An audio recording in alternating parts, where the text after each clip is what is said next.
अमित अमित एक सरकारी कर्मचारी है, इसलिए महीने में 2 या 3 बार उसे सरकारी दस्तावेज को दूसरे शहर या फिर गांव में पहुंचाने के लिए अपने शहर से बाहर जाना पड़ता था। तकरीबन ऐसा होता था कि अमित जब भी सरकारी काम से शहर से बाहर जाता तो एक ही दिन में काम खत्म करके शाम तक वापस आ जाता था। लेकिन लेकिन फिर एक बार अमित काम के सिलसिले में एक ऐसे गांव में जाता है जो बहुत ही अजीब होता है और अमित को वहां पर वापस आने का साधन नहीं मिल पाता। दरअसल उस दिन जब अमित उस गांव में जाता है तो उसको काम खत्म करते करते रात हो जाती है। जब वो स्टेशन पर पहुंचता है तो उसको स्टेशन मास्टर से पता चलता है कि अब इस समय रात को कोई भी ट्रेन नहीं है, उसे ट्रेन अगली सुबह मिलेगी। फिर इतने में तेज बारिश और तूफान शुरू हो जाता है। अमित तूफान में फंसकर रह जाता है। तूफान से बचने के लिए वो इधर उधर भागने लगता है। तभी उसकी नजर एक पुरानी हवेली पर पड़ती है। अमित हवेली के पास जाकर जोर से आवाज देता है कि अरे कोई है अंदर क्या? तभी उसे वहाँ पर कोई परछाई नजर आती है। वो सोचने लगता है अगर अंदर कोई है तो फिर जवाब क्यों नहीं दे रहा, ये कैसी बदतमीजी है। लेकिन फिर जब उसे कोई भी नहीं दिखाई देता तो वो सोचने लगता है कि शायद कोई बिल्ली होगी। वैसे भी इतनी पुरानी हवेली में कौन रहेगा।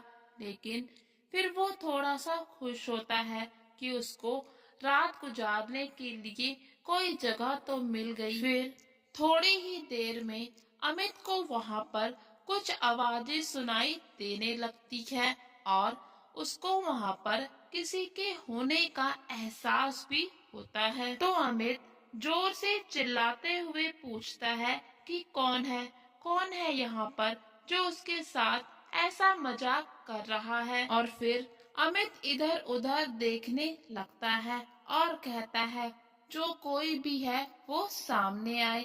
तभी वहाँ पर एक लड़की आती है। वो लड़की अमित के सामने आती है और उससे पूछती है कि तुम कौन हो। तो अमित उसे बताता है कि वो यहाँ पर किसी सरकारी काम से आया था, लेकिन वापस जाने का कोई भी साधन न मिलने के कारण उसको इस तूफान से बचने के लिए यहाँ पर शरण लेनी पड़ी। फिर अमित उस लड़की से पूछता है लेकिन तुम यहाँ पर इतनी रात को इतनी बड़ी हवेली में अकेले क्या कर रही हो? तो वो बताती है कि उसका नाम रूपवती है और इस गांव के मुंशी की इस हवेली में बुरी नजर है। वो नहीं चाहता कि कोई भी यहाँ आकर रुके, इसलिए जब भी कोई यहाँ आकर रुकता है तो वो मुझे उसे डराने के लिए भेज देता है ताकि फिर कभी भी वो यहाँ पर लौटकर ना आए। गांव के लोग भी यहाँ आने से बहुत डरते हैं और इस हवेली के बारे में तरह तरह की बातें करते हैं। फिर अमित उससे पूछता है कि तुम्हारे माता पिता कहाँ हैं? तो रूपवती बताती है कि मेरे माता पिता मुंशी की कैद में है, इसीलिए मजबूर होकर मुझे भी ये काम करना पड़ता है। और फिर रूपवती अमित से पूछती है क्या तुम आज रात यहीं पर रुकोगे? तो अमित उससे कहता है क्या तुम मुझे यहाँ रुकने दोगी? तो रूपवती कहती है अरे कैसी बातें करते हो, मैं तुम्हें रोकने वाली कौन होती हूँ। फिर अमित रूपवती से कहता है रूपवती तुम सच में रूप की धनी हो, तुम बहुत ही सुंदर हो, तुम्हारी तरफ मेरा मन न जाने क्यों आकर्षित होने लगा है। क्या तुम मुझसे दोस्ती करोगी, मेरी दोस्त बनोगी? फिर अगले दिन जब अमित स्टेशन पहुंचता है तो उसे पता चलता है कि रेलवे लाइन पर इतना पानी भरा हुआ है कि अगले 2 दिन तक वहां पर ट्रेन नहीं आएगी। तो फिर अमित गांव में वापस लौटकर आ जाता है। वापस लौटने पर उसे गांव के कुछ लोग मिलते हैं, जिन्हें वो बताता है कि वो गांव की हवेली पर रुका है। तो वो सब ये सुनकर हैरान हो जाते हैं और अमित से कहते हैं, क्या क्या तुम कल रात वहां रुके थे? शुक्र है तुम जिंदा बच गए, नहीं तो जो कोई भी उस हवेली में जाता है वो फिर जिंदा लौटकर वापस नहीं आता। तुम खुशकिस्मत हो जो वापस आ गए। उन सब की बातें सुनकर अमित सोचने लगता है कि अगर मैंने इन्हें बता दिया कि मैं सच जानता हूँ तो बहुत ही मुसीबत हो जाएगी।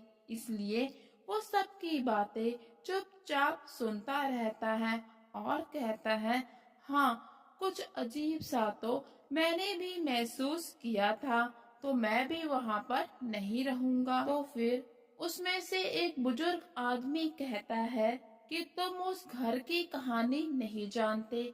उस घर में मुंशी का परिवार जलकर राख हो गया था, लेकिन मुंशी की छोटी बेटी अभी तक संसारिक मोह माया त्याग नहीं सकी। उसी की आत्मा वहाँ पर भटकती रहती है। उनकी बातें सुनकर अमित हवेली में वापस आ जाता है। तो रूपवती बैठी उसका इंतजार कर रही होती है। रूपवती थोड़ा उदास होकर बैठी होती है। तो अमित उससे पूछता है, क्या हुआ, तुम ऐसे उदास होकर क्यों बैठी हो?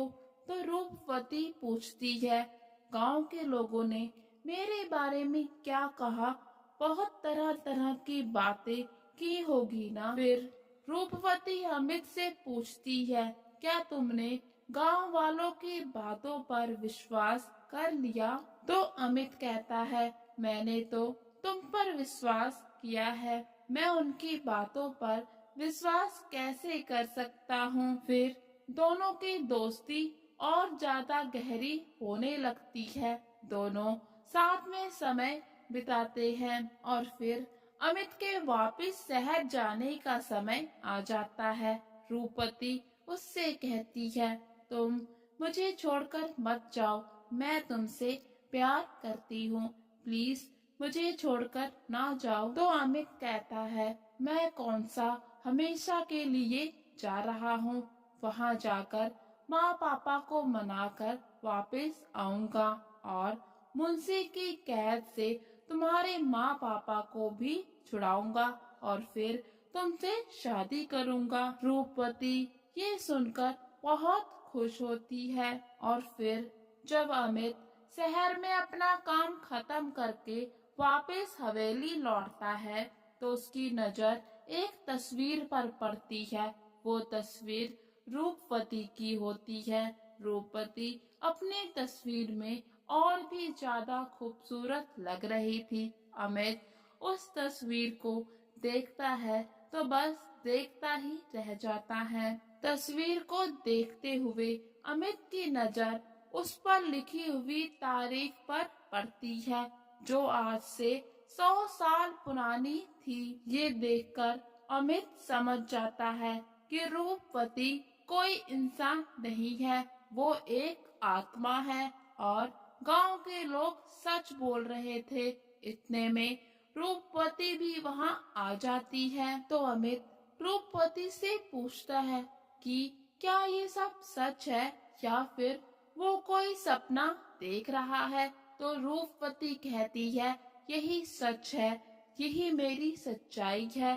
फिर रूपवती अमित से पूछती है, क्या तुम्हें मुझसे डर लग रहा है?